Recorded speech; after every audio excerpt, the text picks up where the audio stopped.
So, hi guys! For today's video ay tuturuan ko kayo kung paano mag-edit o gumawa ng 1/7 scale commercialized figure o yung nagtitrend nga ngayon. So, first thing to do, pumunta tayo sa Play Store and i-search lang ang si Google Gemini o Gemini. Ayan, and then, i-download lang natin siya. So, dahil na-download ko na to, meron na akong previous na edit. So, ayan. And ang kailangan lang natin dito ay malakas talaga na internet ang kailangan natin para mag-work siya. So, ayan, i-open lang natin si Google Gemini. So, ayan, meron na nga akong nagawa. So, punta tayo sa ating first step. So, pindutin lang natin yung plus sign sa baba sa describe your image. And then, mamimili lang tayo ng picture na i-edit natin.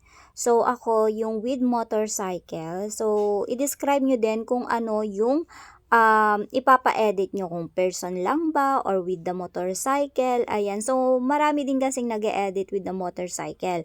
So, uunahin natin yung motorcycle with the person. So, i-type lang natin ito. So, ilalagay ko na lang siguro sa description yung pwede nyong i-type, ayan, like nang itinatype ko kasi medyo mahaba to, i-fast forward na natin. So, fast forward, kung once na na-type nyo na yung gusto nyong ipagawa, ayan, isend nyo lang siya sa kanya, and then, ayan, maghintay na lang kayo just a second para i-edit ni ating Gemini ang ating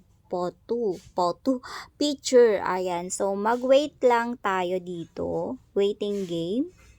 Ayan, generating image na siya. And ayan na guys. Ayan na siya, o, diba? Ang bilis lang mag-edit. So, pwede na natin yang i-download. Pindutin lang natin yung picture para ma-download natin, ano? And then, yung nasa dulo, yung may arrow na pababa, yun, pindutin lang natin yun para ma-download natin yung full size ng picture. So, ayan guys, ganun lang kasimple. So, mag-send lang tayo ng picture and then sabihin lang natin yung gusto nating ipagawa sa picture na sinend natin. Ganun. Ayan guys, pwede nyong ikopyahin yan, yung sinend ko sa kanya para hindi na kayo mahirapan. Magka-copy-paste na lang kayo. So, ayan na siya. And mag-try pa tayo ulit ng isa pa. So, yung second try ko nga is ayaw niya yung picture na sinend ko. So, namimili din talaga siya ng picture. Then, mag-try pa ako ng isa, which is yung medyo mas malayo yung picture ko. Ayan.